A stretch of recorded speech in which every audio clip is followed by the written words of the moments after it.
Bismillahirrahmanirrahim. Assalamualaikum warahmatullahi wabarakatuh. Alhamdulillahilladzi arsala rasulahu bil huda wa dinil haqq liyudhhirahu 'alad dini kullihi wa kafaa billahi shahida. Wa asyhadu anna Muhammadan 'abduhu wa rasuluhu إقرارا به وتوحيدا وأشهد أن لا إله إلا الله وحده لا شريك له إقرارا به وتوحيدا وأشهد أن محمدا عبده ورسوله صلى الله عليه وعلى آله وصحبه وسلم تسليما مزيدا أما بعد. Kita panjatkan puja dan puji syukur kehadirat Allah Tabaraka wa Ta'ala. Pada kesempatan yang berbahagia kali ini, kita masih kembali diberi kekuatan, kesehatan, hidayah serta taufik dari Allah Jalla wa Ala, sehingga kita bisa kembali menghadiri pengajian rutin kita untuk mengkaji sirah Nabi kita Muhammad sallallahu alaihi wasallam. Kita berharap semoga Allah Tabaraka wa Ta'ala berkenan untuk melimpahkan kepada kita semuanya ilmu yang bermanfaat, sehingga bisa kita amalkan sebagai bekal untuk menghadap kepada Allah Jalla wa Ala. Amin ya rabbal alamin. Salawat dan salam semoga senantiasa tercurahkan kepada junjungan kita Nabi besar Muhammad sallallahu alaihi wa ala alihi wa sahbihi wasallam, kepada keluarganya, sahabatnya dan umatnya yang setia mengikuti tuntunannya hingga di akhir nanti.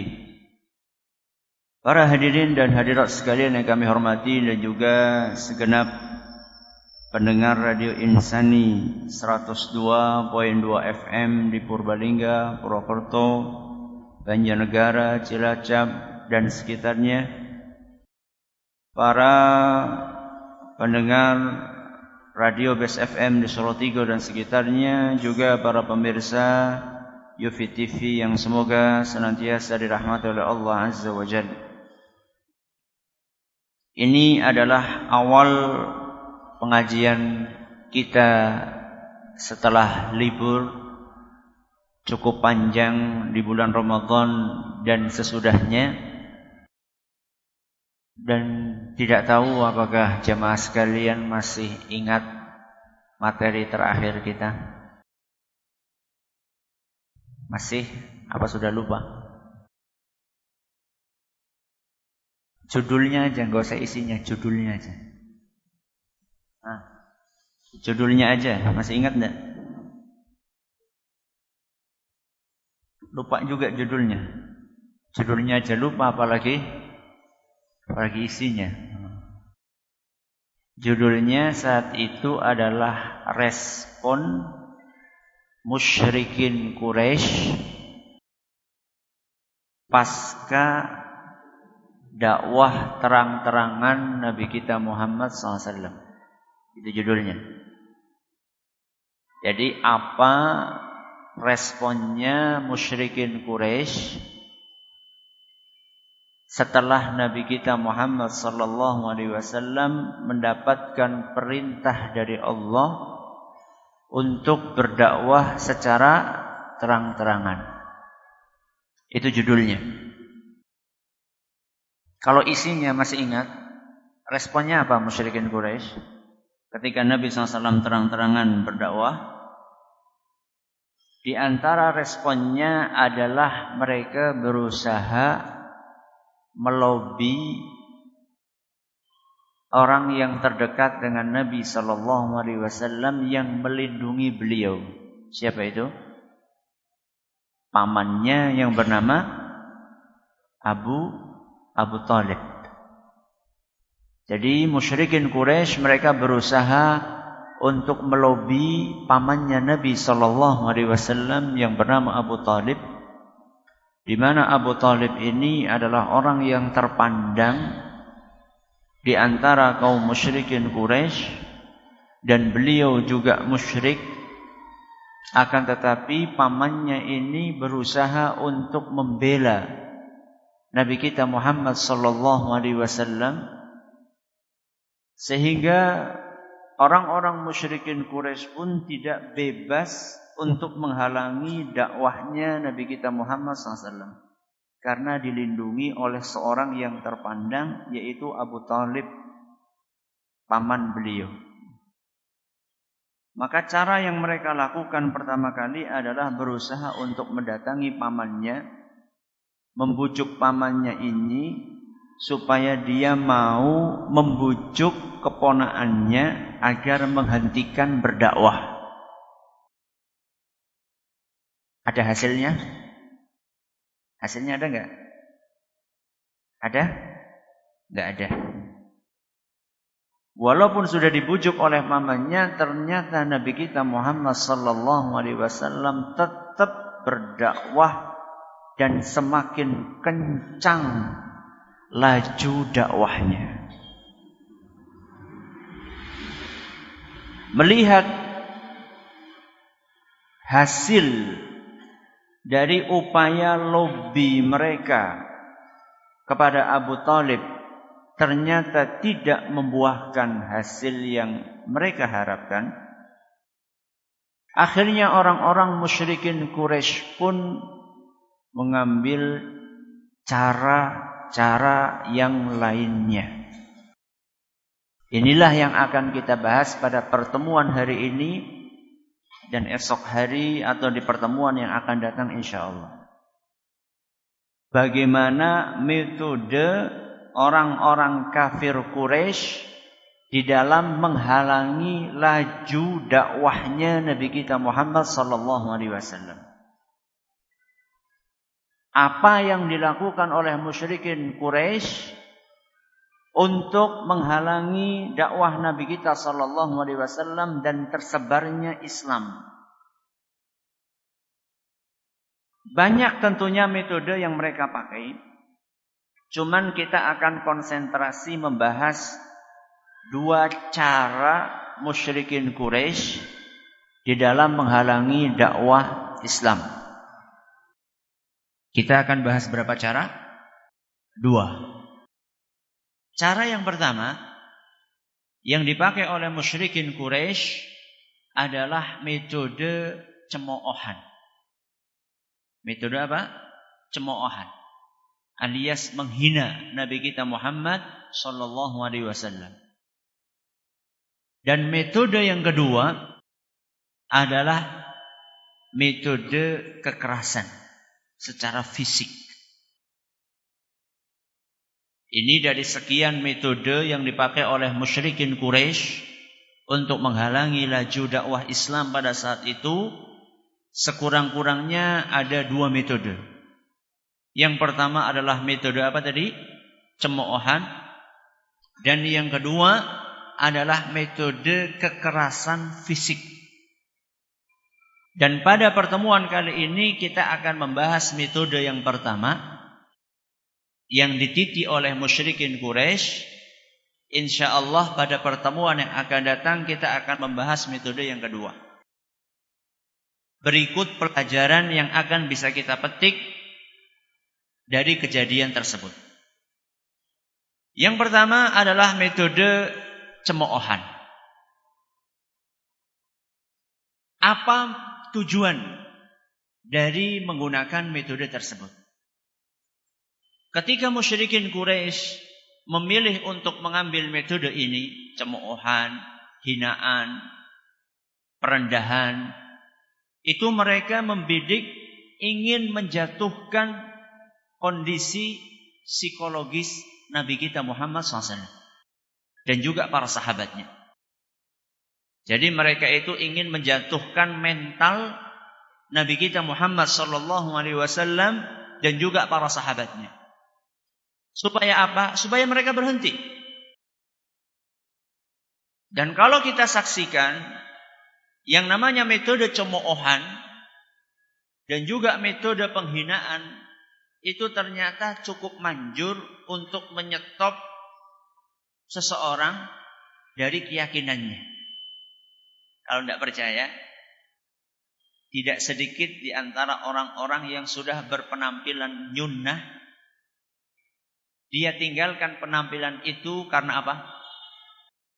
Karena apa? Karena cemoohan. Bukan karena digebuki, bukan karena dipenjara, bukan karena diacam SMS pembunuhan, bukan. Tapi karena cemoohan. Gak kuat mendengar cemoohan. Sudah berpenampilan nyunnah, tahu-tahu ada yang mengatakan, banjiri dhuwur temen. Besoknya, udahlah saya gak kuat kalau seperti ini. Atau suatu saat ada yang mengatakan, lagi jalan, tahu-tahu ada suara be. Akhirnya besoknya, saya gak kuat kalau seperti ini. Ya. Atau ada yang lainnya merubah penampilannya karena tahu-tahu datang dituduh teroris. Dan seterusnya. Padahal dia enggak dipukuli juga enggak. Ya, dijewer juga enggak. Ditaboi juga enggak. Tapi karena enggak kuat untuk mendengarkan cemoohan, akhirnya dia tinggalkan apa yang sudah diyakini sebelumnya. Makanya musyrikin Quraisy, mereka ingin Nabi kita SAW menghentikan dakwahnya dengan cara itu. Melontarkan cemoohan, hinaan kepada Nabi kita Muhammad SAW. Dan mereka sangat kreatif dalam tanda kutip untuk nyari cara mencemooh Nabi SAW. Di antara cemoohan itu ada yang direkam dalam Al-Quran, yaitu ketika mereka mengatakan bahwa Nabi kita SAW adalah orang gila. Orang apa? Gila. Dan itu Allah rekam dalam Al-Quran di surat Al-Hijr ayat 6. Dalam surat Al-Hijr ayat 6, Allah Azza wa Jalla berfirman, wa qalu. Dan orang-orang musyrikin Quraisy mereka berkata, ya ayyuhalladzi nuzzila alaihi dzikru innaka lamajnun. Wahai orang yang diturunkan padamu Al-Quran, kamu ini orang gila.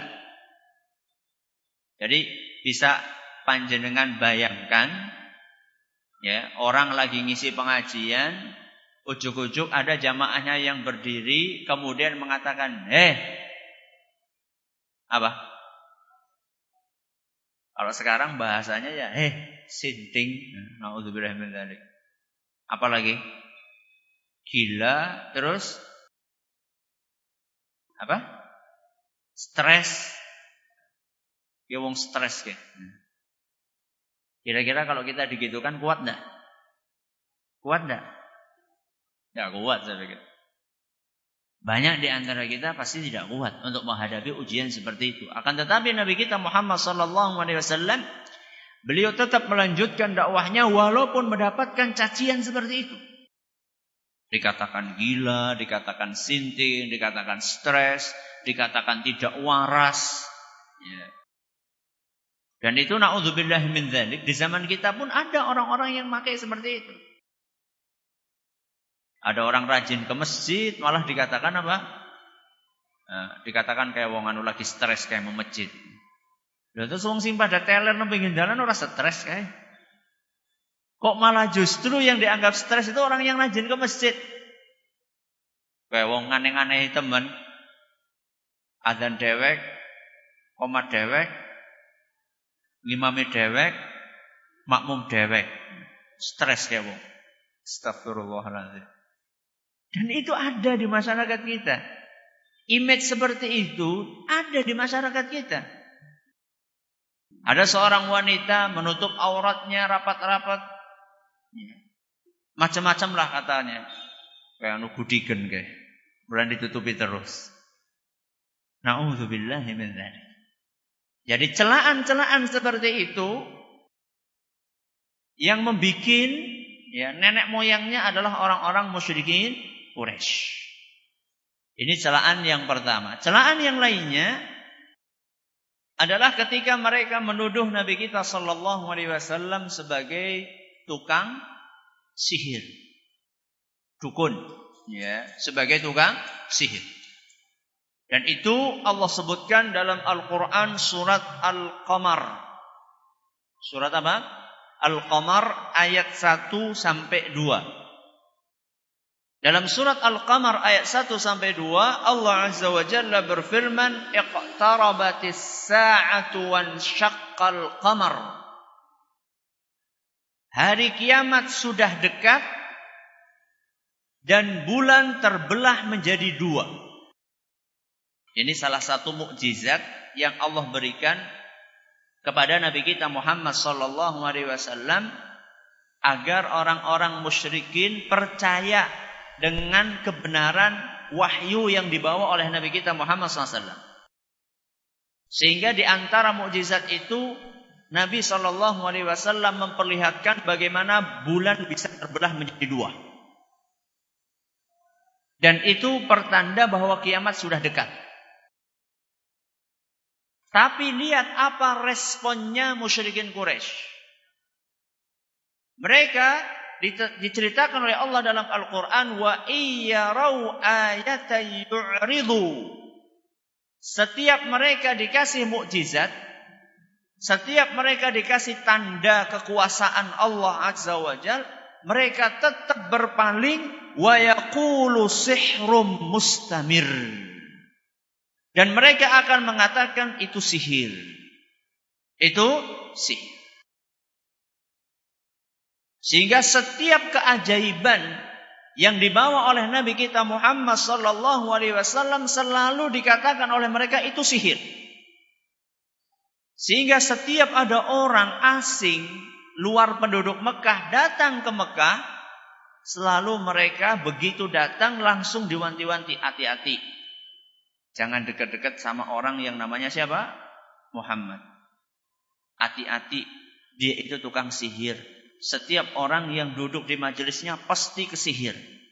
Karena memang dia itu orator ulung, pintar ngomong, ya, bisa menyihir orang dengan kata-katanya.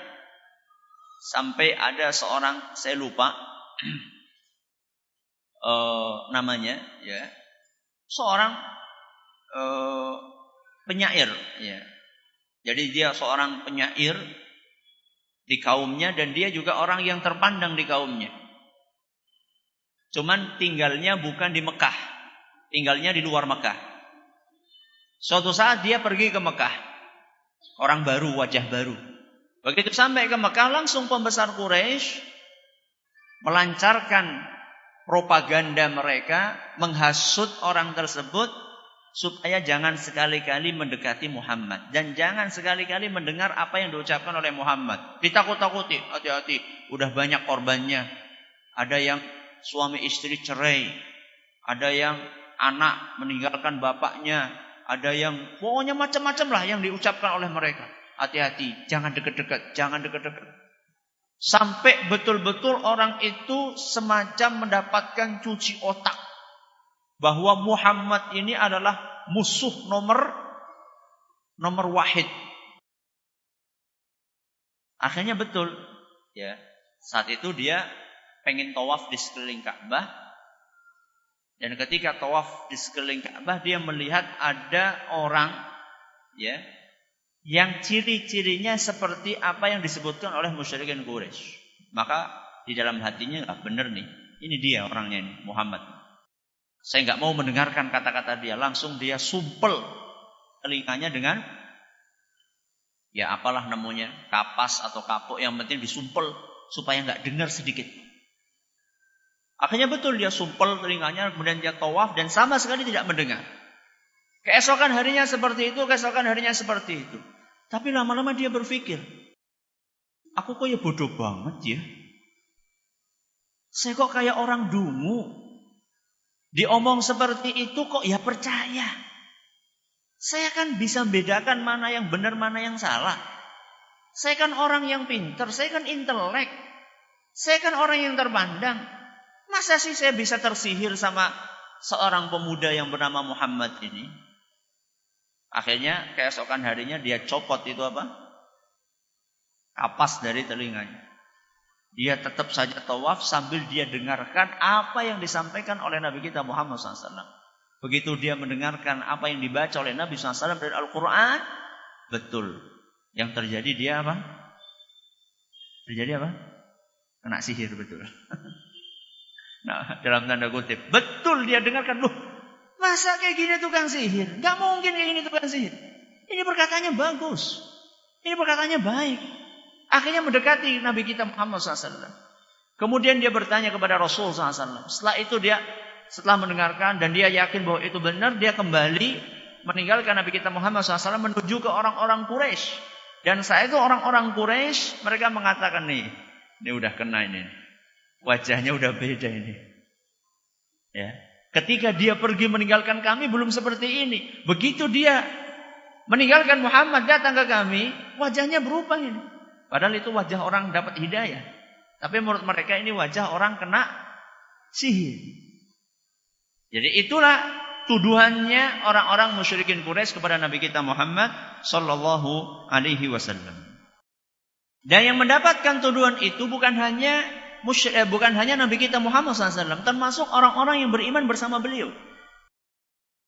Jadi yang jadi korban tuduhan tersebut, cemoohan itu bukan hanya Nabi kita Muhammad SAW, termasuk juga para sahabat beliau, kaum mukminin juga mendapatkan tuduhan itu, mendapatkan cemoohan itu. Dan kejadian itu Allah Subhanahu wa taala sebutkan dalam Al-Qur'an surat Al-Mutaffifin. Surat Al-Mutaffifin ayat 29 sampai 31. Ayat 29 sampai 31. Dalam surat Al-Mutaffifin ayat 29 sampai 31 Allah Azza wa Jalla berfirman, "Innal ladzina ajramu kanu minal ladzina amanu." Apa kelanjutannya? Yadhhakun. Innal ladzina ajramu. Sesungguhnya orang-orang yang jahat, kanu minal ladzina amanu yadhhakun, mereka adalah orang yang suka mentertawakan orang-orang yang beriman. Jadi kalau ada yang lihat orang beriman, mereka ketawa, tapi ketawanya ketawa menghina. Senyumnya senyum apa? Sinis. Wah, ini kampungan, ini desa, ini orang terbelakang. Ya. Kanu minal ladzina amanu yadhhakun. Mereka itu mentertawakan orang-orang yang beriman. Wa idza marru bihim yataghamazun. Seandainya orang-orang yang beriman itu lewat di hadapan mereka, maka mereka saling mengedip-ngedipkan matanya. Maksudnya apa? Menghina lagi. Krisik-krisik. Ada teroris jiwa. Dan itu kadang-kadang sampai orang awam pun juga seperti itu. Pengamen kadang-kadang, sebagian, enggak semuanya. Kalau ada akhwat pakai cadar, ya lagunya langsung berubah itu. Jadi apa? Ninja Hattori apa itu. Ya. Dulu ketika saya masih kuliah itu ingat itu. Kuliah di Madinah ketika liburan sama kakak lagi jalan belanja gitu. Betul itu ketika lewat saya tuh belum ngeh gitu, belum paham lagu Ninja Hattori gitu. Terus lewat gitu. Kemudian tahu-tahu lagunya berubah. Setelah itu saya naik angkot sama kakak. Kemudian kakak itu bisik-bisik. Tahu nggak tadi Dek itu nyanyiannya apa? Enggak paham aku. Itu loh tadi itu bicara tentang Ninja Hattori tadi. Ini lagi mengejek, ya. Lagi menghina, mencemooh. Wa idza marru bihim yataghamazun. Ketika ada orang-orang yang beriman, mereka berusaha untuk berkedip-kedip mata mengejek orang tersebut. Kemudian kelanjutannya kata Allah Subhanahu wa taala, wa idzan qalabu ila ahlihim munqalabu fakihin. Ketika mereka pulang ke rumahnya, mereka pulang sambil tertawa-tawa. Jadi mereka senang melihat orang-orang yang beriman itu diejek. Na'udzubillahi min dzalik. Ini adalah contoh-contoh bagaimana orang-orang musyrikin Quraisy menghina dan mencemooh Nabi kita Muhammad sallallahu alaihi wasallam dan juga kaum mukminin. Bahkan dedengkotnya mereka yaitu Abu Jahal yang dijadikan media untuk cemoohan itu bukan hanya Nabi kita Muhammad sallallahu alaihi wasallam dan bukan hanya kaum mukminin, termasuk ayat Al-Qur'an pun juga dijadikan oleh mereka sebagai bahan cemoohan. Diceritakan dalam sirah Ibnu Hisham, lamma dzakara Allahu 'azza wa jalla syajaratal qum takhwifan biha lahum. Ketika turun ayat Al-Qur'an yang menyebutkan di dalamnya pohon zakum. Pohon zakum itu pohon yang tumbuh di mana? Tumbuh di neraka. Jadi di neraka itu ada pohon zakum. Allah turunkan ayat yang bercerita tentang pohon zakum ini untuk menakut-nakuti orang musyrikin Quraisy. Maka ketika turun ayat tersebut, qala Abu Jahal dia berkata, "Ya ma'syara Quraisy, hal tadruna ma syajaratuz zakum allati yukhawwifukum biha Muhammad?" Wahai orang-orang musyrikin Quraisy, wahai orang-orang Quraisy, tahukah kalian apa itu pohon zakum yang dengannya Muhammad ingin menakut-nakuti kalian? Maka saat itu orang-orang musyrikin Quraisy mengatakan, "La, kami enggak paham apa itu pohon zakum." Maka Abu Jahal ngarang. Apa kata dia? Qala ajwatu Yathrib bizzabid. Zakum itu adalah korma yang dipoles dengan mentega, kata dia. Ini kurang ajarnya siapa? Abu Jahal. Pengen tahu pohon zakum?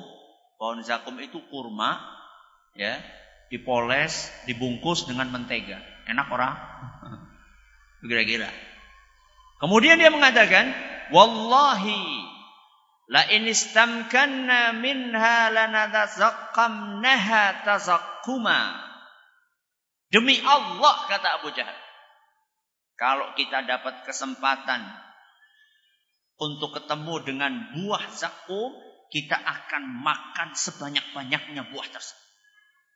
Na'udzubillahi min dzalik. Ini mengejek apa? Mengejek ayat Al-Quran. Akhirnya Allah subhanahu wa ta'ala menurunkan definisi dari pohon zakum. Dan itu Allah turunkan dalam salah satu ayat Al-Quran, di mana Allah azza wa jalla berfirman, "Inna syajarataz zakum." Sesungguhnya pohon zakum ta'amul athim, makanan favoritnya orang-orang yang banyak melakukan perbuatan dosa. Kal muhli yaghli fil butun. Kalau buah pohon itu dimakan, maka dia akan mendidih di dalam perut. Kaghalyil hamim, seperti mendidihnya besi atau perunggu atau kuningan yang sedang dipanaskan di atas api yang sangat panas. Maka seperti itulah kejadiannya ketika pohon zakum itu dimakan dan dimasukkan ke dalam perut. Kira-kira kalau Abu Jahal dengar ayat ini kelanjutannya, dia akan ngomong kayak tadi enggak? Coba kalau kita ketemu sama zakum ini kita makan sebanyak-banyaknya, kira-kira akan seperti itu lagi enggak? Begitulah bagaimana Abu Jahal dan para kroni-kroninya dan para teman-temannya menjadikan ayat-ayat Al-Quran sebagai sarana mereka untuk menghina dan mencemooh Nabi kita Muhammad sallallahu alaihi wasallam. Dan na'udzubillah min dzalik, di zaman kita pun kita dapatkan tidak sedikit orang yang seperti itu. Ketika ditegur, enggak boleh, itu dosa itu. Apa? Dosa? Dosa siapa? Bok dosa adol kelasa. Na'udzubillah min dzalik. Banyak orang-orang yang seperti itu di zaman kita ini. Seakan-akan sudah tidak takut lagi dengan neraka, tidak takut lagi dengan dosa, tidak takut lagi dengan maksiat. Mereka ini adalah orang-orang yang mencontoh Abu Jahal. Abu Jahal bukan hanya ayat Al-Quran yang dia hina, sampai Allah pun dia tantang. Disebutkan dalam sebuah hadis yang diriwayatkan oleh Imam Bukhari, ya. Disebutkan dalam sebuah hadis yang diriwayatkan oleh Imam Bukhari bahwa Abu Jahal suatu saat dia berkata, Allahumma in kana hadha huwal haqqu min 'indik. Ya Allah, kalau memang yang dibawa oleh Muhammad ini benar-benar darimu, bahwa yang dibawa oleh Muhammad itu adalah al-haq, adalah kebenaran, fa amtir 'alaina hijaratan minas sama. Maka ya Allah, hujanilah kami dengan batu dari langit. Kemudian kata dia, awitina bi'adzabin alim, atau timpakan kepada kami azab yang paling pedih. Nantang dia. Jadi kalau memang, ya Allah, kalau memang yang dibawa oleh Muhammad ini benar, sudah, kami siap untuk menerima azabnya. Dan ternyata gaya-gaya seperti ini juga sebagian orang di zaman ini ngomong seperti itu. Dan saya mendapatkan cerita dari saksi mata dan saksi telinga. Karena dia dengar dan dia lihat. Di suatu masjid, di waktu subuh, ada seorang ustadz memberikan ceramah tentang azab Allah Azza wa Jalla. Bagaimana Allah Subhanahu wa taala akan menurunkan azab ketika para manusia tidak taat kepadanya. Dan yang akan mendapatkan azab itu bukan hanya orang yang melakukannya, termasuk orang yang tidak melakukannya tapi diam saja dan tidak mengingkari perbuatan dosa itu. Kemudian ustadznya itu mengangkat suaranya. Kalau seandainya Allah Subhanahu wa taala menimpakan azab, siapa di antara kita yang siap untuk menerima dan merasakan azab tersebut?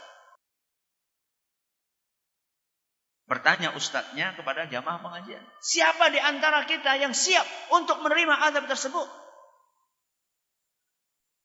Ya tentunya kan gak ada yang angkat tangan kan. Kalau saya tanya gitu, ada gak yang angkat tangan? Gak ada kan.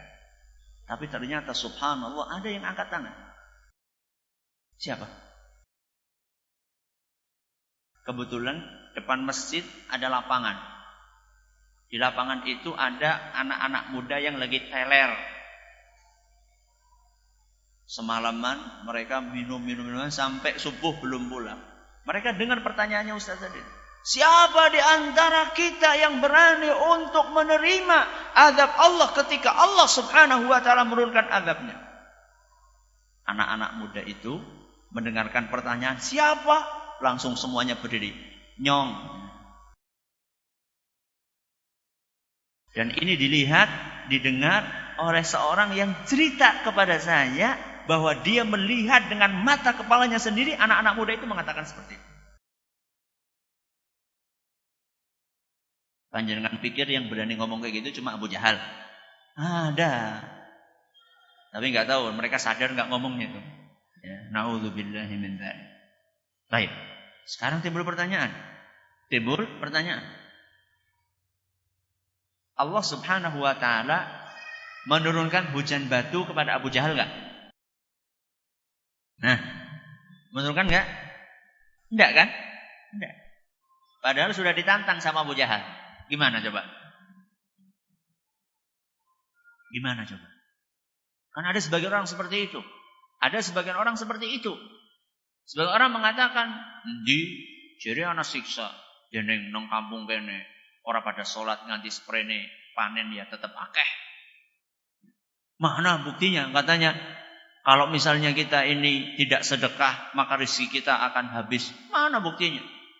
Itu malah orang enggak pernah salat, dening malah orang kaya nomor sekian menurut majalah Forbes. Mana buktinya? Maka Allah Subhanahu wa taala melanjutkan firman-Nya dalam Al-Qur'an. Allah Azza wa Jalla berfirman, "Wa ma kana Allahu liyu'adzibahum wa anta fihim." Allah sekali-kali tidak akan menyiksa mereka selama engkau wahai Muhammad masih ada di antara mereka. Itu sebabnya.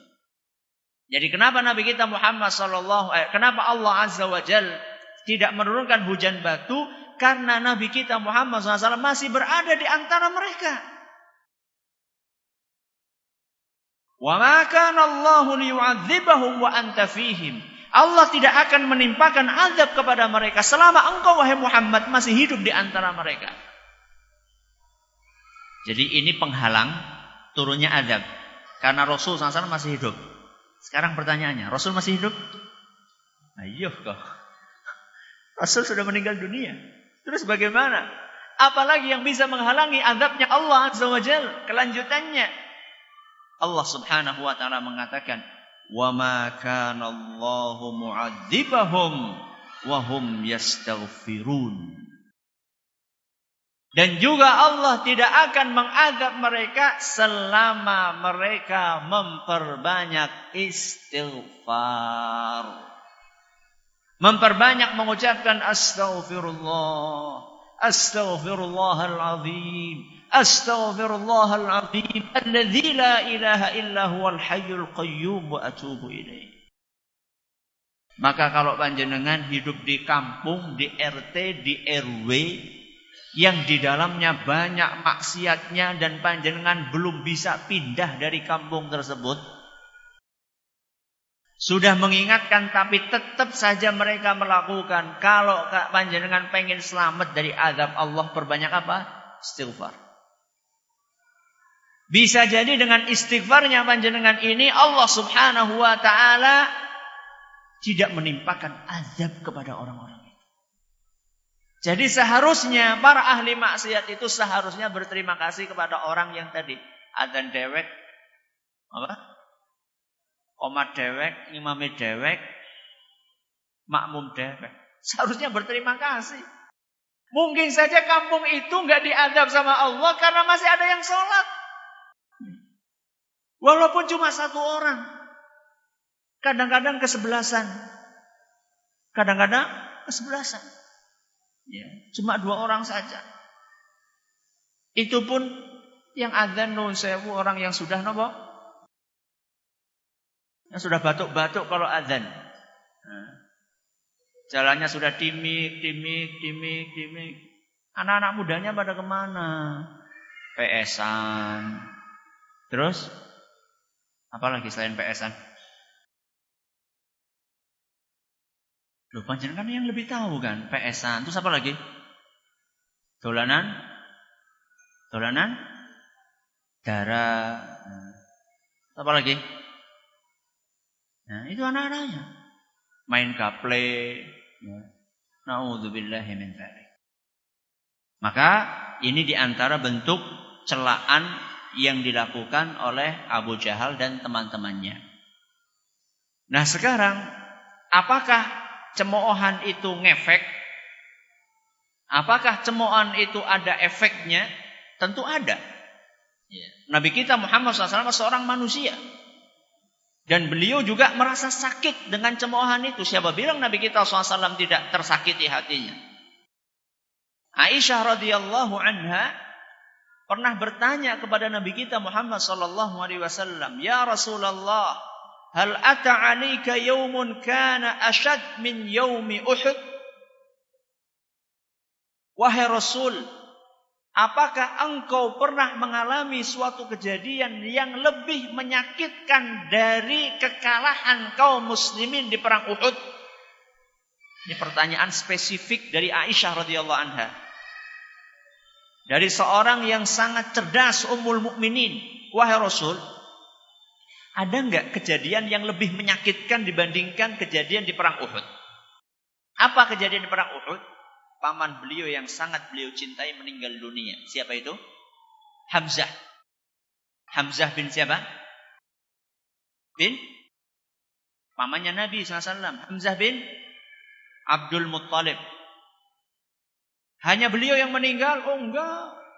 Ada 70 sahabat Nabi SAW yang meninggal. Hanya itu Nabi SAW selamat? Enggak. Nabi SAW sampai berdarah-darah. Ya. Sampai topi besi beliau pecah karena dilempar batu besar.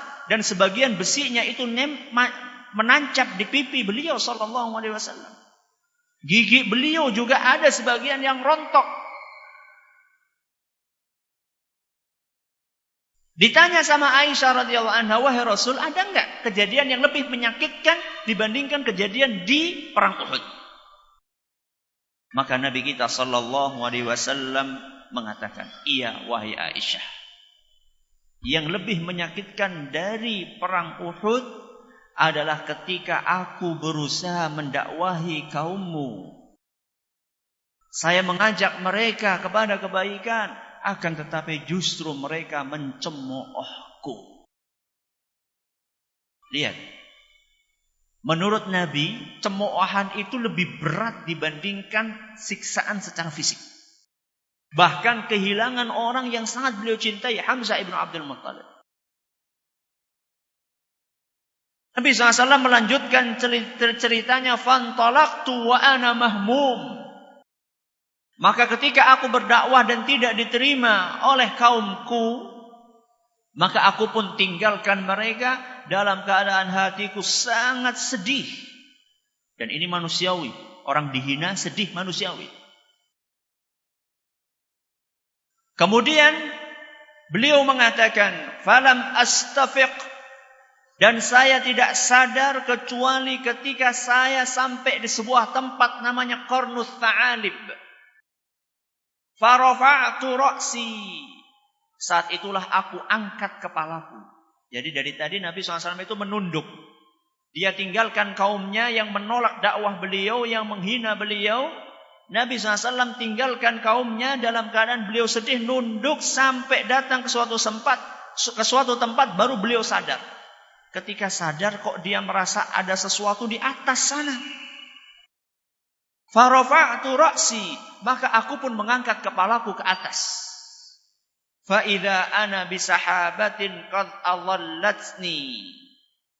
Ketika saya angkat kepala saya ke atas, saya lihat ke arah langit, saya baru sadar ternyata di atas kepalaku ini ada awan yang menaungiku. Fa nadhartu fa idza fiha Jibril. Maka saya pun lihat dengan seksama, ternyata di atas awan itu ada malaikat Jibril. Fanadani. Maka malaikat Jibril itu pun memanggilku. Faqal, dia berkata, innallaha qad sami'a qawla qaumika wa ma raddu alaik. Wahai Muhammad, aku dikirim oleh Allah Subhanahu wa ta'ala datang ke sini untuk memberitahu engkau bahwa Allah Subhanahu wa ta'ala telah mendengar ucapan kaummu dan respon mereka ketika engkau ajak mereka untuk memeluk agama Islam. Wa qad ba'atha ilaika malakal jibali lita'murahu bima syi'ta fihim. Dan Allah Subhanahu wa ta'ala sudah mengutus malaikat gunung. Malaikat yang tugasnya ngurusi gunung. Bukan kisaput jagat, bukan. Jadi ada malaikat khusus yang memang ngurusi gunung. Segala sesuatu yang urusannya dengan gunung ditugaskan kepada malakul jibal, malaikat gunung. Ya malaikat penjaga gunung atau malaikat ngurusi gunung, pokoknya malaikat gunung. Ya. Allah Subhanahu wa ta'ala telah mengutus malaikat gunung ini lita'murahu bima syi'ta fihim. Dia siap untuk menerima instruksi darimu apa yang harusnya dia kerjakan untuk menghukum kaummu itu. Qala fanadani malakul jibali fasallama alayya thumma qal. Tahu-tahu datang malaikat gunung. Dia memanggilku, kata Nabi Muhammad SAW, dan mengucapkan salam kepadaku, Assalamualaikum.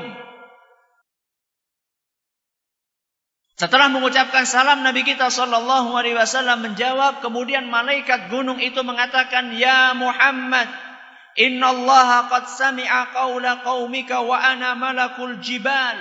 Wahai Muhammad, Allah sudah mendengar cemoohan kaummu kepadamu, dan aku adalah malaikat gunung. Wa qad ba'athani rabbuka ilaika lita'murani bi amrik.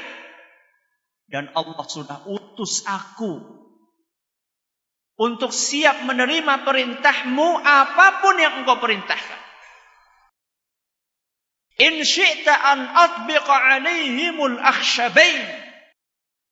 Kalau kamu mau, wahai Muhammad, detik ini juga aku akan cabut 2 gunung besar dan aku timpakan kepada orang-orang yang tadi mencemoohmu. Tawaran datang. Dari siapa? Malaikat. Saya nggak bisa bayangkan kalau posisi kita di posisi Nabi kita Muhammad Sallallahu Alaihi Wasallam. Nah, kalau posisi kita di posisi Nabi SAW, kira-kira apa jawaban kita? Apa jawabannya? Kepriwe? Iya. Masa cuma iya tok? Mungkin. Jawaban kita, dia kan tadi mengatakan la'at biqan 'alaihimul akhshabain. Saya akan cabut 2 gunung besar, saya jatuhkan kepada orang-orang yang tadi menghina. Mungkin jawaban kita kurang loro. Mungkin. Tapi mungkin saja ada di antara kita jawabannya kayak Nabi Muhammad SAW. Mungkin. Sekali lagi mungkin. Ya. Apa jawaban Nabi kita Muhammad SAW? Bal arju. Enggak. Aku justru berharap. An yukhrijallahu min aslabihim man ya'budullaha wahdahu wa la yushriku bihi syai'an. Enggak. Saya justru berharap mudah-mudahan ada anak cucu mereka yang sekarang menghina aku. Mudah-mudahan ada anak cucu mereka yang mau beriman kepada Allah dan tidak mempersekutukannya dengan suatu apapun. Hadis riwayat Bukhari dan Muslim. Jadi yang ingin kami sampaikan di sini bahwa cemoohan itu menyakitkan. Ya. Kalau cemoohan itu menyakitkan hati, apalagi kalau yang dicemooh adalah orang yang punya kedudukan, orang yang terhormat, yang tidak ada cacatnya, yang tidak ada celahnya. Makanya kita perhatikan kalau ada orang baik dicemooh, kan orang-orang pada protes kan. Beda kalau memang ada orang yang memang jahat dicemooh, ya. Beda, responnya beda masyarakat. Ada orang baik, terkenal jujur, dituduh macam-macam, orang akan protes. Dan Nabi kita Muhammad SAW adalah orang yang sangat baik. Tidak ada cacatnya Nabi kita SAW. Baik secara fisik maupun secara perilaku. Sejak sebelum diangkat menjadi Nabi, dan ini sudah kita bahas. Sejak beliau sebelum diangkat menjadi Nabi, beliau SAW orang yang terjaga, orang yang maksum. Akan tetapi panjenengan bisa bayangkan gimana sakitnya hati beliau. Orang baik-baik dituduh macam-macam. Akan tetapi Nabi kita SAW sukses untuk menghadapi celaan tersebut. Dan nanti kita akan bahas apa kiat sukses beliau menghadapi celaan. Selesai kita membahas sirah Nabi SAW. Sekarang seperti biasa kita akan membahas tentang pelajaran yang bisa dipetik dari kisah yang tadi kita bawakan. Hari ini kita nggak berpanjang lebar, pelajarannya cuma 2 saja. Ya. Pelajaran yang pertama, yang bisa kita petik dari sepenggal sejarah Nabi kita Muhammad SAW, adalah pertama, mengapa cemoohan itu muncul? Ini pertama. Mengapa cemoohan itu muncul?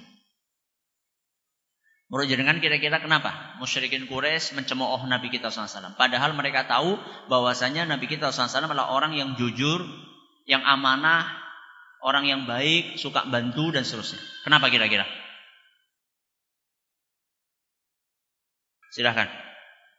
Gantianlah, masa saya ngomong terus? Kenapa kira-kira?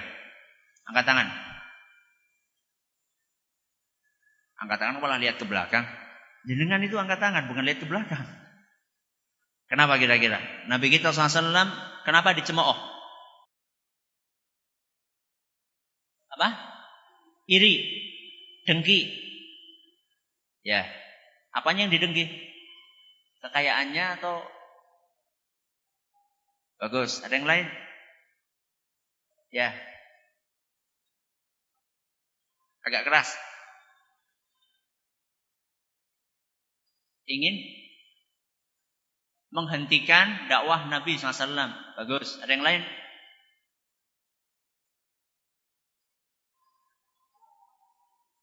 Karena mendakwahkan tauhid. Ya. Ada yang lain? Cukup 3 saja? Oh ya, silakan.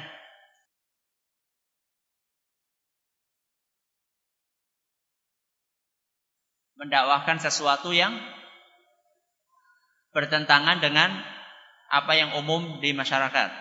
Bagus. Ada yang lain? Cukup? Tidak ada? Baik. Kalau ada 2 orang berselisih pendapat. Sekarang ada nggak perselisihan antara Nabi kita Muhammad SAW dengan musyrikin Quraisy? Ada nggak? Ada perselisihan tersebut. Kalau ada 2 kubu berselisih, berbeda pendapat, berbeda keyakinan, tentunya kan masing-masing akan berusaha untuk mengemukakan argumen. Argumen untuk menguatkan apa yang dia yakini. Saling adu argumen. Untuk menunjukkan bahwa keyakinan pula yang paling benar. Nah sekarang, ketika ada adu argumen tersebut, kira-kira kalau ada salah satu di antara 2 kubu itu yang terdesak, karena kalah adu argumen, dan dia merasa bahwa lawannya ini argumennya lebih kuat, dan dia ini argumennya lemah, maka dalam kondisi terdesak seperti itu, ada 2 pilihan di hadapan dia.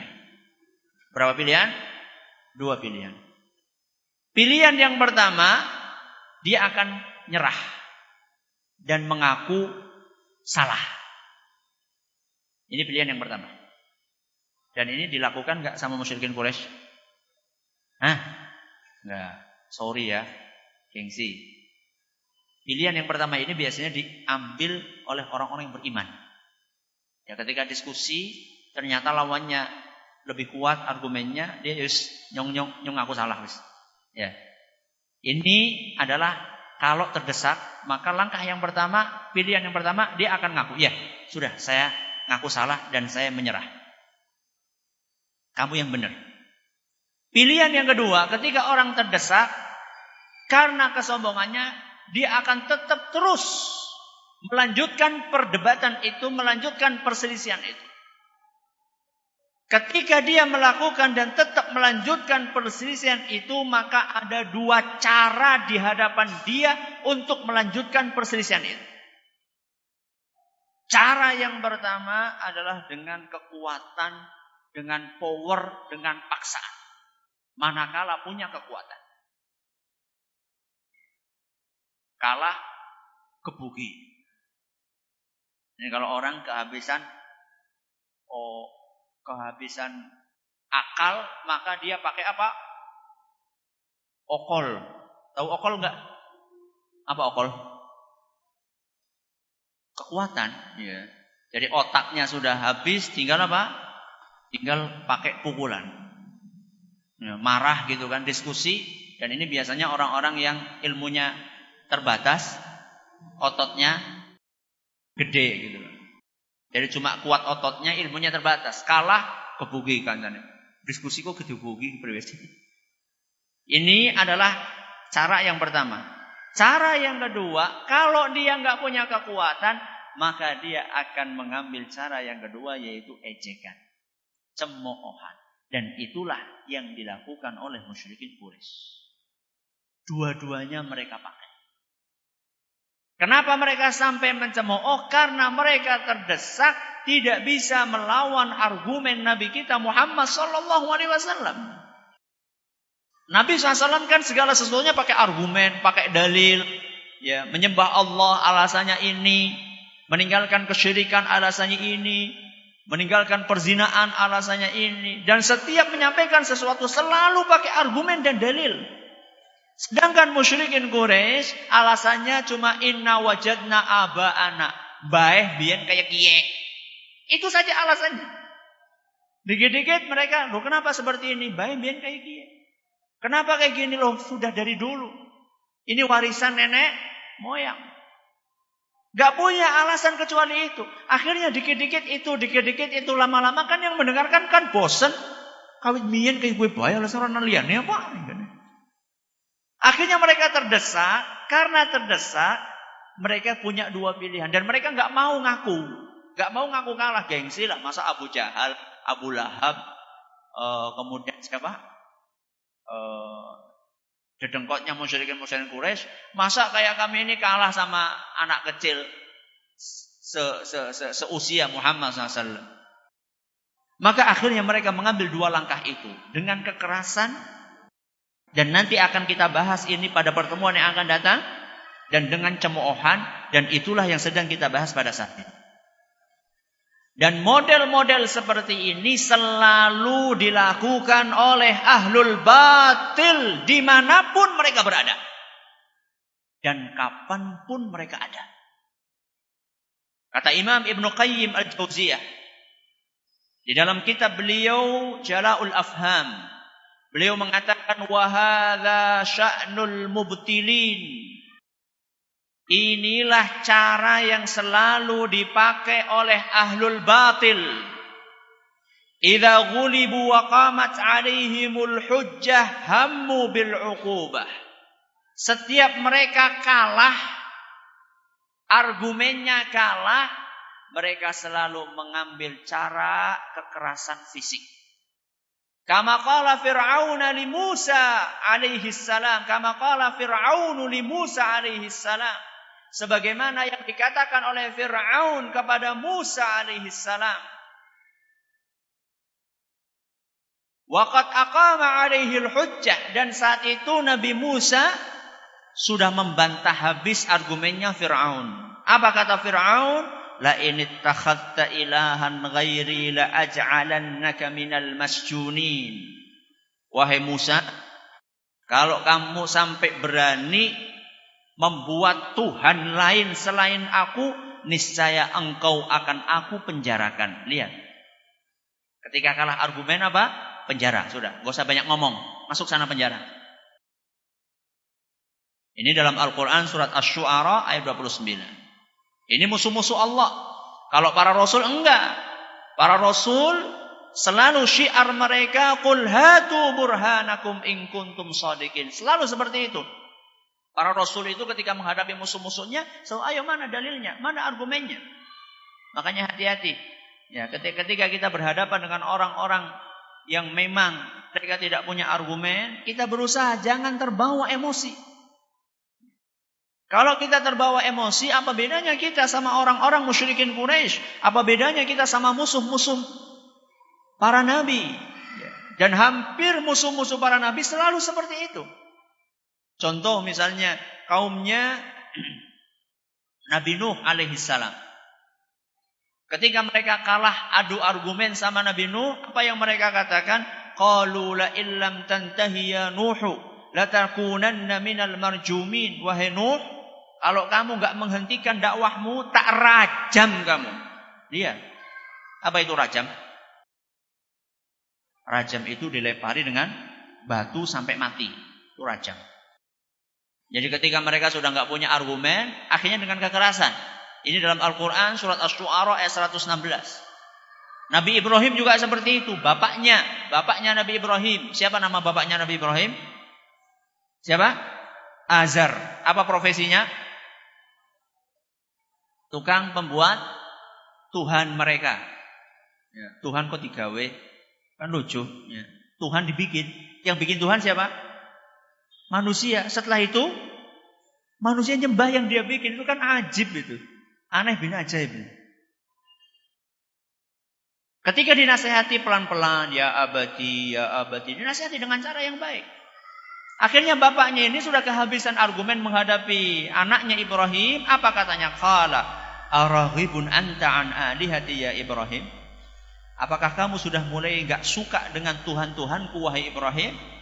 La illam tantahi la arjumannaka wahjurni maliya.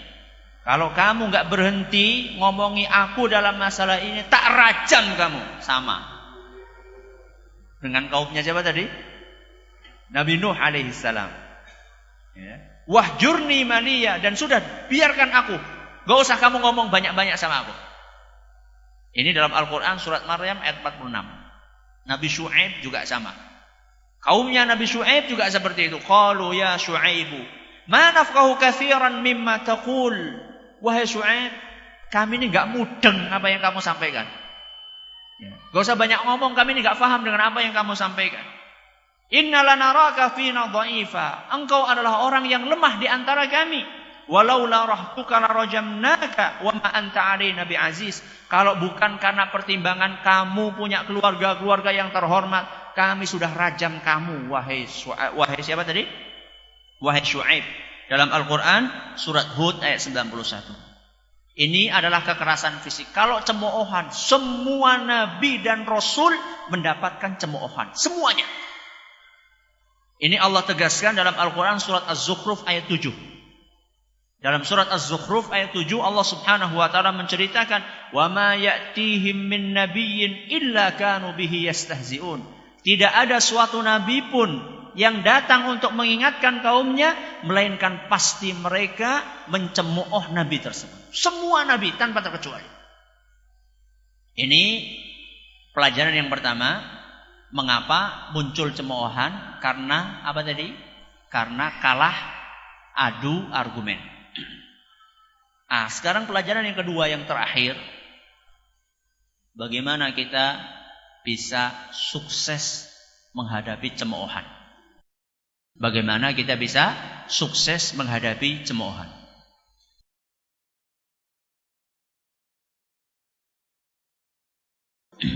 Di hadapan saya ada 4 kiat. Dan sebelum kita sampaikan 4 kiat ini, saya ingin sampaikan di sini bahwa kita ini bukan orang yang kangen dengan cemoohan. Jadi jangan sampai nanti jeneng nyung dakwah orang nasi nyemooh ya. Jangan, bukan. Jadi kita ini bukan orang-orang yang nantang, bukan orang yang nyari penghinaan, bukan. Akan tetapi kalau kita berdakwah kepada kebenaran kemudian hinaan itu datang, bagaimana kita bisa sukses melewati cemoohan tersebut? Yang pertama, para nabi dan rasul semuanya menghadapi cemoohan. Ini yang pertama. Para nabi dan rasul semuanya menghadapi cemoohan. Maksudnya gimana Ustaz? Maksudnya kita ini jauh di bawah nabi dan rasul. Kalau nabi dan rasul saja dicemooh, apalagi kita, itu maksudnya. Ya. Jadi kalau misalnya kita berkecil hati, enggak usah berkecil hati. Kita siapa sih? Ya, kita ini siapa? Kita orang biasa. Nabi dan rasul manusia istimewa saja dicemooh dan dihina. Masa kita yang biasa ini pengen selamat dari celaan dan hinaan? Sampai ada seorang ustadz nulis, gak mungkin kita ini akan selamat dari hinaan di dunia ini. Sekalipun kita tinggal di hutan. Jadi orang pikir, wah, biar selamat ya sudah kita tinggal di hutan saja. Gak mungkin. Di hutan pun akan dicemooh. Masa? Siapa yang nyemooh? Orang yang bukan tinggal di hutan. Mereka akan kayak anak orang hutan ya. Bu, kita mau tinggal di hutan, orang akan mau kita. Makanya kalau orang-orang yang beriman, dia mengingat bahwa seluruh nabi dan rasul mereka tidak selamat dari cemoohan, maka ketika menghadapi cemoohan tersebut, dia tidak akan pedulikan. Sakit, oke, tidak apa-apa sakit. Saya sering sampaikan kepada orang-orang yang berusaha mengamalkan sunnah Nabi SAW. Kemudian ngeluh, Ustaz saya diomong kayak gini, dicemooh kayak gini, dihina kayak gini, tetangga saya menggunjing saya. Saya katakan, panjenengan menjadi orang baik diomong, menjadi orang jahat juga diomong. Mendingan jadi orang baik. Panjenengan pikir kalau jadi orang jahat terus gak diomong? Sama saja. Jadi orang jahat diomong, jadi orang baik diomong. Mendingan jadi orang baik. Loh Ustaz, sama-sama diomong, mendingan jadi orang jahat menurut mereka, menurut sebagian orang. Loh daripada sama-sama diomong, mendingan jadi orang jahat. Yo enggak. Kalau orang baik diomong, dia dapat transfer pahala gratis. Ya. Coba sekarang kalau misalnya ujuk-ujuk ada masuk SMS, selamat Anda mendapatkan apa biasanya SMS tipuan itu? Selamat Anda memenangkan undian dari apa gitu. Klik apa www apa gitu. Kalau itu beneran nih, kalau beneran. Tapi biasanya bohongan. Kalau itu beneran, seneng kan? Ya, dapat 100 juta. Kira-kira kalau panjenengan selamat Anda mendapatkan duit 100 juta, menang undian. Kira-kira jenengan satu pikirannya pertama kali pengen apa? Pengen apa? Kira-kira ada enggak? Selamat Anda mendapatkan 100 juta. Oh iya, kayak musola kayak lagi borot kayak senge kayak. 50 juta lah mengana. Ada enggak kira-kira yang berpikiran seperti itu? Ada. Ada hebat. Kalau ada hebat itu. Rata-rata 100 juta. Langsung apa? Oke, motore. Oke, mobilnya. Oh itu rumah sendiri. Rata-rata seperti itu. Ini bukan 100 juta. Pahala ngalir gratis. Jadi orang yang baik ketika dicemooh, ketika dicaci, ketika dihina, enak mereka. Dapat kiriman pahala gratis.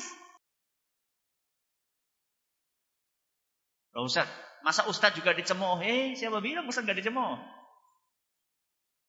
Siapa bilang orang-orang yang sudah ngaji gak suka mencemooh? Siapa bilang? Kalau orang-orang awam senangnya menggunjing artis, menggunjing bintang film. Kalau orang yang ngaji ikhwan akhwat senangnya gunjing ustaz. Apa bedanya coba?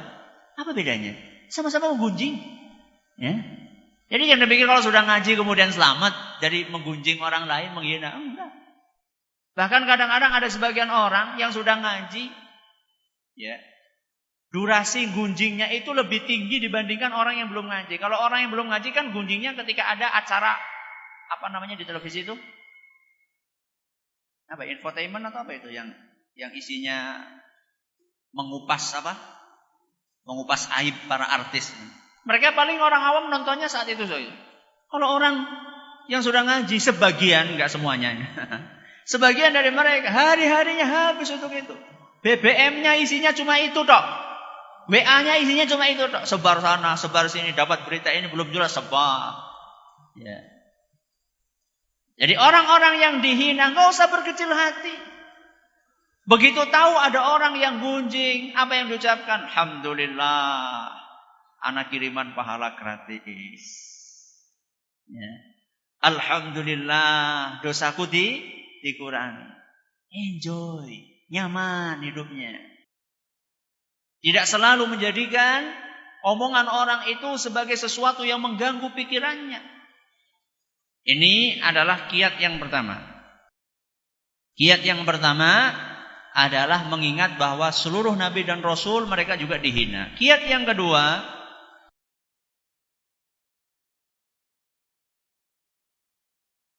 gampang ngomongnya tapi sulit mempraktekannya. Apa itu? Sabar. S-A-B-A-R. Berapa huruf? 5. Gampang toh? gampang ngomongnya. Prakteknya kuwi sing angel. Sabar.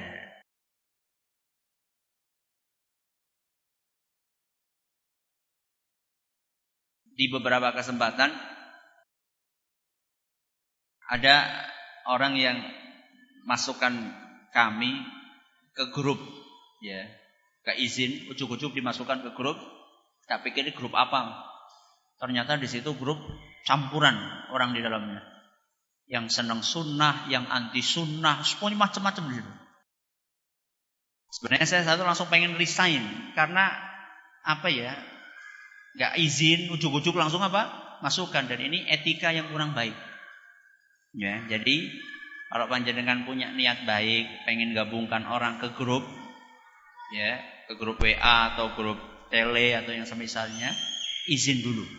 Ya, jangan ujuk-ujuk. Tuh, ini nyungis mlebu ngene iki sing mlebokan. Ini grup apa? Enggak ada apa. Tahu-tahu ketika masuk ke situ, Masya Allah, yang namanya cacian, makian, ya antara dua kubu sama saja. Ya. Dan kadang-kadang juga mencaci kita, ya Allah, kata-katanya naudzubillah, yang dungu, yang bodoh, yang ya Allah, ini kok rasanya pengen metu, tapi ya kasihan juga mereka di dalamnya, nggak ada yang memberikan pencerahan. Itu luar biasa itu, untuk menahan emosi itu memang butuh pertolongan dari Allah Subhanahu wa taala dan kekuatan. Makanya pesannya Allah Subhanahu wa taala kepada Nabi kita Muhammad SAW, isbir ala ma yaqulun. Bersabarlah engkau dengan apa yang mereka ucapkan. Pesan dari Allah Subhanahu wa taala supaya kita bersabar, sabar. Ya. Kemudian Allah Subhanahu wa taala mengatakan, wadhkur abdana Daud. Allah berkata setelah memerintahkan untuk bersabar, Allah Subhanahu wa taala melanjutkan firman-Nya, wadhkur abdaka Daud. Ingatlah bagaimana Nabi Daud alaihi salam. Jadi diingatkan Nabi kita Muhammad SAW dengan perjalanannya Daud yang begitu sabar untuk menghadapi celaan-celaan dari kaumnya. Ini adalah kiat yang kedua, bersabar. Dan sabar itu memang harus dilatih. Tidak ujuk-ujuk orang jadi sabar. Dalam sebuah hadis Nabi SAW mengatakan, innamas sabru bittasabbur. Sabar itu bisa dilakukan dengan cara melatih diri untuk sabar. Jadi bukan hanya melatih cuma ngomong sabar, sabar, plek. Bukan sabar namanya. Sabar itu bukan cuma diucapkan, tapi dipraktekkan dalam keseharian. Jadi kalau biasanya kita ngelihat anak, kita marah gitu, langsung tangan bergerak. Usahakan suatu saat kita pengen mukul anak kita, langsung kita pegangi. Kalau perlu tangan kiri megang tangan kanan. Ketika tangannya sudah mau bergerak, pegangi. Kalau masih bergerak juga, diikat sudah. Ya. Ikatnya gimana Ustaz? Ya minta tolong sama anaknya. Loh, masa malah anaknya malah kesempatan. Minta tolong sama istri. Tolong dek ini, tolong. Ini tolong diikat ini. Saya ini sulit ini. Berusaha. Kita ini udah ngaji. Ya. Kita ini sudah ngaji. Orang yang sudah ngaji itu perilakunya harus berbeda dengan orang yang belum ngaji. Kalau misalnya orang yang sudah ngaji perilakunya sama kayak orang yang belum ngaji, apa bedanya antara kita sama mereka?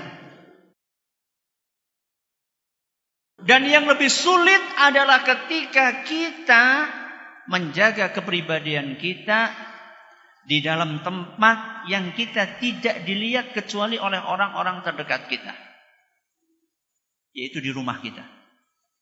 Paling angel itu. Kalau kita di luar bisa bersandiwara. Di hadapan rekan sekantor kita, di hadapan teman sesekolahan kita, di hadapan teman-teman di pengajian kita. Ada sebagian orang kalau sudah duduk di majelis kayak wonge soleh banget, jan poleh soleh. Tapi ketika sudah sampai ke rumah, kebuka semuanya aibnya. Makanya Rasulullah SAW mengatakan apa? Khairukum li ahlihi. Orang yang paling baik di antara kalian adalah orang yang akhlaknya paling mulia kepada anak dan istrinya.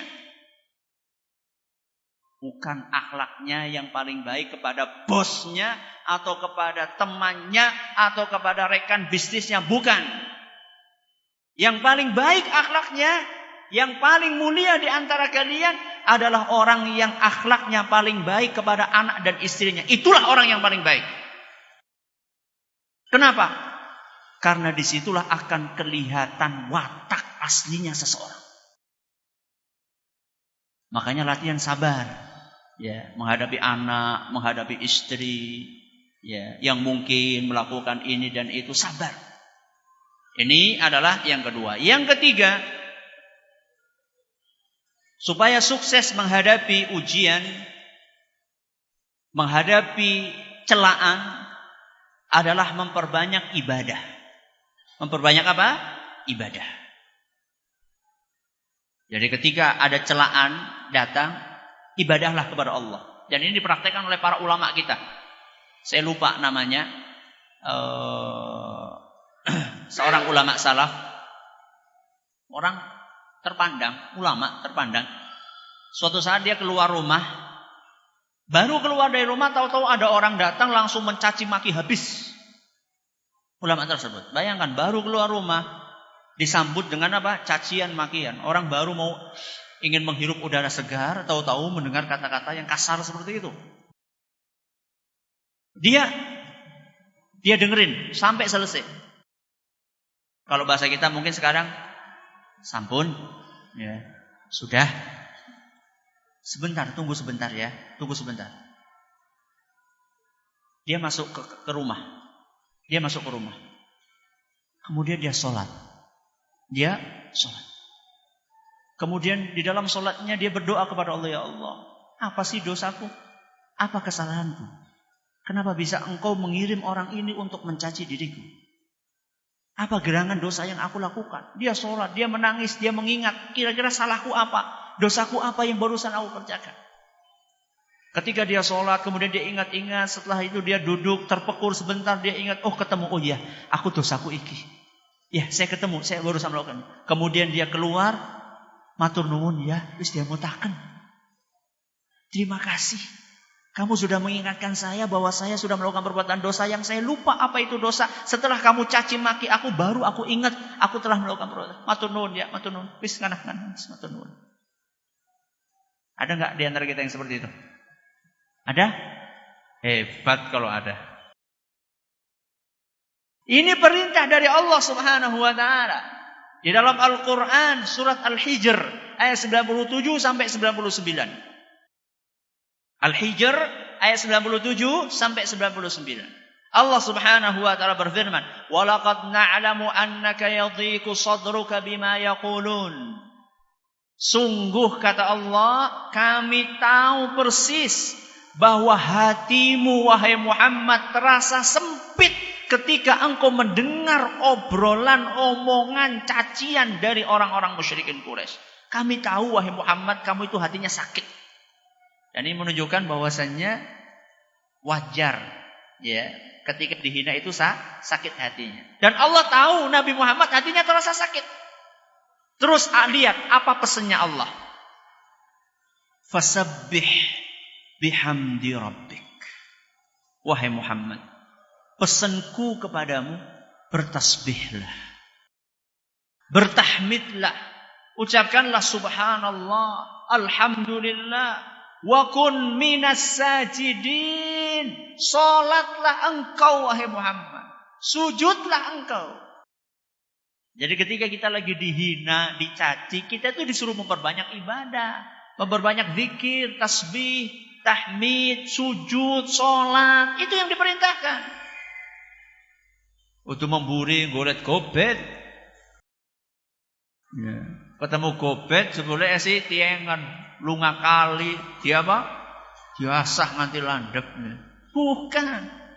Dihina sama orang, salat, zikir, tasbih, tahmid, subhanallah, alhamdulillah, wa la ilaha illallah, wallahu akbar, astaghfirullahal azim, la haula wa la quwata illa billah. Kelanjutannya Allah Subhanahu wa taala berfirman, wa'bud rabbaka hatta ya'tiyakal yaqin. Beribadahlah kepada Allah sampai datangnya ajal. Ini pesannya Allah. Jadi kalau kita menghadapi seperti itu, beribadahlah kepada Allah. Tingkatkan ibadah kita kepada Allah. Perbanyak zikir, perbanyak membaca Al-Quran.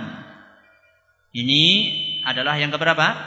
Yang ketiga. Yang terakhir, yang keempat, ia sukses menghadapi cacian dan makian. Anda tidak sendirian. Anda tidak sendirian. Artinya ketika kita dicaci sama orang karena kita menyerukan kebenaran dan kebaikan, ingat, kita ini enggak sendirian. Kita ini ditemani sama Allah Azza wa Jalla. Kita ini ditemani sama siapa? Sama Allah Subhanahu wa Ta'ala. Makanya di dalam Al-Quran, Allah Subhanahu wa Ta'ala bercerita dalam surat At-Taubah ayat 79. Dalam surat At-Taubah ayat 79, Allah Subhanahu wa Ta'ala bercerita, alladzina yalmizuna al-muttawwi'ina minal mu'minina fis shadaqat. Orang-orang munafik yang mencela kaum mukminin yang rajin bersedekah. Walladzina la yajiduna illa juhdahum fayaskharuna minhum. Orang-orang ini menghina kaum mukminin. Sakhirallahu minhum. Ingatlah bahwa Allah akan menghinakan mereka. Walahum adzabun alim, dan mereka akan mendapatkan siksaan yang pedih. Ini hiburan. Hiburan dari siapa? Hiburan dari Allah untuk mereka yang dicela. Gak usah takut, gak usah sedih. Allah yang akan membalas mereka. Jadi kalian tuh gak sendirian. Kalian ada Allah Azza wa Jalla. Kalau orang Jawa dulu mengatakan Allah boten sare. Allah tuh gak tidur. Ya. Jadi gak usah kita itu berusaha, kita gak usah sedih, gak usah bahkan sampai bunuh diri. Dikatakan kulitnya kurang putih saja kedat. Orang yang gak punya kekuatan mental, dan itu bersumber dari kelemahan akidah. Bersumber dari kelemahan akidah. Jadi ini yang keberapa? Yang keempat. Ternyata ada satu lagi. Bonus ya. Yang kelima. Jangan rendahkan diri Anda. Yang kelima apa? Jangan rendahkan diri Anda. Maksudnya, orang-orang yang menghina kita, dia menghina karena gak bisa untuk adu argumen, kalah. Berarti kan dia paham bahwa dirinya itu sudah rendah di bawah kita, sehingga dia gak bisa kecuali menghina. Maka jangan balas menghina. Kalau kita balas menghina, apa bedanya antara kita dengan dia? Itu maksudnya. Jangan rendahkan diri itu maksudnya jangan ikut-ikutan menghina. Itu maksudnya. Jadi kalau dia menghina, anggap saja angin lalu. Saya sering sampaikan ini kepada jamaah. Kalau misalnya panjenengan dihina, antara dua respon. Respon yang pertama panjenengan marah, kemudian balas menghina. Sama respon yang kedua panjenengan dengerin sampai selesai, kemudian panjenengan tanya, sampun, pun. Panjenengan pergi. Kira-kira yang lebih menyakitkan buat yang menghina yang mana? Yang pertama apa yang kedua? Pertama apa kedua? Pertama apa kedua? Kedua. Biasanya panjangan responnya yang pertama apa yang kedua? Sudah tahu yang kedua lebih menyakitkan, malah pilih yang pertama, gimana sih? Orang itu kalau menghina, kemudian kita respon, dia senang gak? Senang, marah banget, berhasil, sukses. Tapi kalau misalnya kita dihina, kemudian kita dengerin, senyum, sampun, nggih sampun, nggih. Matur nuwun, pergi. Wah, itu hatinya, itu sakitnya di mana? Betul-betul itu sakit banget itu. Jadi gak usah pedulikan. Orang menghina, anggap saja angin lalu. Anggap saja angin lalu. Ini beberapa pelajaran yang bisa kita petik dari kajian kita pada kesempatan kali ini. Semoga bermanfaat buat kita semuanya. Wallahu ta'ala a'lam. Kalau ada pertanyaan silakan.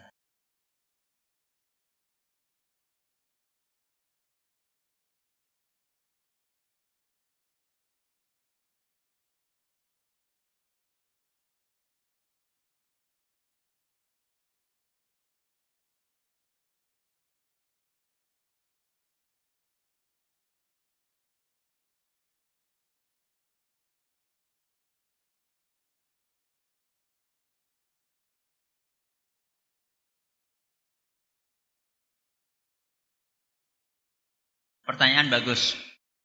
Jadi tadi terakhir dikatakan jangan rendahkan diri Anda. Berarti kalau jangan rendahkan berarti boleh berbangga diri gitu maksudnya. Saya kan sudah jelaskan maksudnya tadi. Jangan rendahkan diri itu bukan melarang tawadhu. Tapi jangan rendahkan diri itu maksudnya jangan membalas cacian dengan apa? Cacian. Kalau kita membalas cacian dengan cacian, sama saja kita merendahkan diri kita. Seperti rendahnya orang yang mencaci kita. Itu maksudnya. Bukan maksudnya kita boleh untuk bersombong. Ustadz, bagaimana cara mensikapi cemoohan dari sesama ahlus sunnah tapi beda halaqah pengajiannya? Sudah dijawab tadi kok. Ya, anggap saja angin apa? Angin lalu. Ustadz, anginnya kenceng, malah kepenak. Ya. Biar nggak sumuk, anggap saja angin lalu. Kecuali kalau nasihat. Nasihatnya berbobot, pakai dalil, ya. Kemudian argumennya kuat dan kita salah, kita terima. Nasihat itu kita terima sekalipun dari musuh kita terima, apalagi dari teman. Tapi kalau isinya cuma fitnah, ya ngobrol ngarol ngidul, ya sumbernya nggak jelas, anggap saja angin lalu. Hidup-hidup nambah apa? Nambah pahala. Ustadz, apakah boleh kita menjual baju distro yang ada gambar makhluk hidupnya? Gak cuma baju distro tok ya. Kok kenapa dikhususkan dengan baju distro? Ya. Jadi sebaiknya dihindari. Ya, sebaiknya dihindari. Di distro atau bukan di distro, ya. Di lapak di pasar itu juga sebaiknya dihindari untuk menjual barang-barang yang seperti itu. Lebih baik dihindari. Ustadz, ini lagi booming-boomingnya Ustadz kaos yang seperti ini. Nah itu disitulah ujiannya. Justru disitulah ujiannya. Ya, maka lebih baik dihindari. Alhamdulillah jualan atau barang-barang yang jelas-jelas halal banyak ya untuk bisa dijual. Ustadz, apa hukumnya memakai celana pensil dan celana jeans? Manusia apa jin ini yang pakai? Ya, aurat. Yang namanya aurat, para ulama kita itu menjelaskan ada aurat warna kulit dan ada aurat bentuk tubuh. Aurat itu ada aurat warna kulit kita, ya. Ada aurat bentuk tubuh kita. Kalau orang pakai baju tapi ketat sehingga membentuk tubuh orang yang menggunakannya, maka ini menutupnya enggak sempurna. Contohnya maaf, ya, orang-orang yang pakai jilbab, wanita yang pakai jilbab, tapi jilbab apa? Jilbab gaul. Ya. Kaosnya pun juga seperti itu. Sehingga nuwun sewu, ya, terlihat jelas stalaktit dan stalagmitnya. Paham toh? Masa harus dirinci gitu-gitu. Ya. Itu kalau orang ngelihat, itu kira-kira tertarik atau tidak? Ya, tertarik jelas. Padahal tujuan memakai pakaian adalah untuk menutup. Nah, kalau begitu kan malah orang tambah penasaran. Ya. Maka sebaiknya dihindari karena hal tersebut tidak menutup, belum masuk kategori menutup aurat yang sempurna. Dalilnya apa Ustaz? Dalilnya sabda Nabi SAW ketika beliau bersabda, sinfani min ahlin nari lam arahuma ba'd. Ada dua jenis calon penghuni neraka yang aku, kata Nabi SAW, belum melihat mereka di zamanku ini.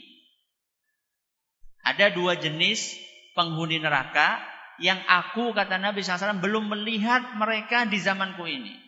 Salah satu di antara dua jenis itu adalah apa yang beliau sebutkan, kasiyatun ariyatun. Wanita yang pakai baju tapi telanjang. Pakai baju tapi telanjang. Kok bisa Ustaz wis nggawa klambi kok muda? Yaitu pakai baju tapi membentuk lekuk-lekuk tubuhnya.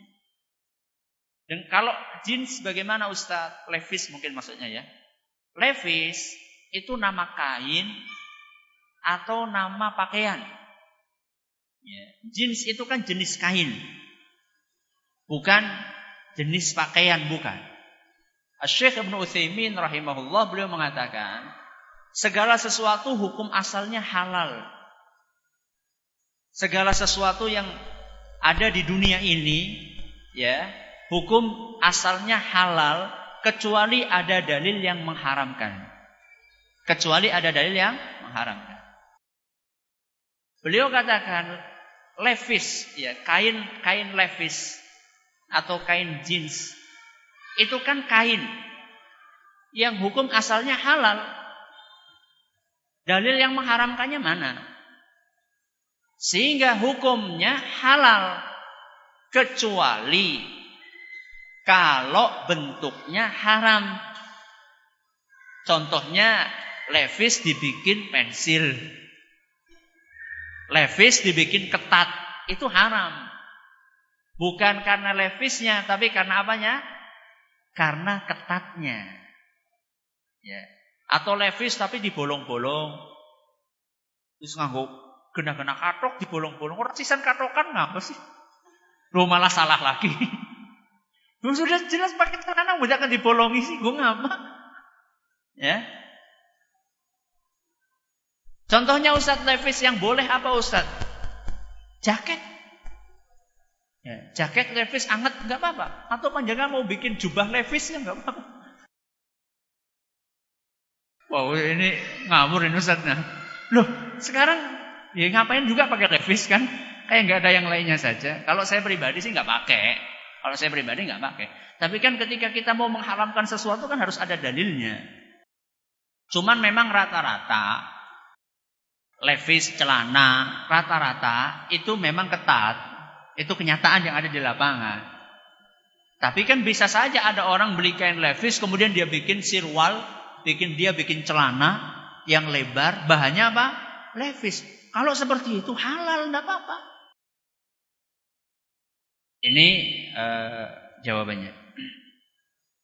Ustaz saya mau tanya, kakak sepupu itu mahram atau bukan? Kakak apa? Sepupu. Sepupu itu berarti anaknya Pak D. Ya, anaknya Pak D atau anaknya Bu D. Bukan. Ya. Anaknya Pak D itu bukan mahram. Berarti boleh apa? Boleh dinikahi. Berarti boleh dinikahi. Yang mahram itu adalah Pak D-nya. Ya. Pak D-nya kita itulah yang mahram. Tapi kalau anaknya Pak D, ya, itu bukan mahram. Begitu pula anaknya Pak D itu juga bukan mahram. Sehingga enggak boleh Anda berdua-duaan atau buka aurat, itu enggak boleh. Wallahu taala ala wa alam. Ada kajian bagus yang disampaikan oleh Ustaz Muhammad Nuzul, judulnya Siapakah Mahrammu? Siapakah mahrammu? Itu seingat saya sering kok disetel di Radio Insani. Ya, kalau memang panjenengan belum dengar, request aja, minta aja sama penyiarnya supaya tolong saya pengen dengerin kajian ini supaya disetel. Jadi di situ detil itu disebutkan mahram kita itu siapa saja. Baik mahram yang sifatnya abadi ataupun mahram yang sifatnya temporer ataupun mahram yang karena persusuan, itu dijelaskan dengan gamblang di situ. Bagus kajiannya, semoga bermanfaat. Terima kasih atas perhatiannya. Mohon maaf segala kurangannya. Kita tutup dengan membaca Subhanakallahumma wa bihamdika asyhadu an la ilaha illa anta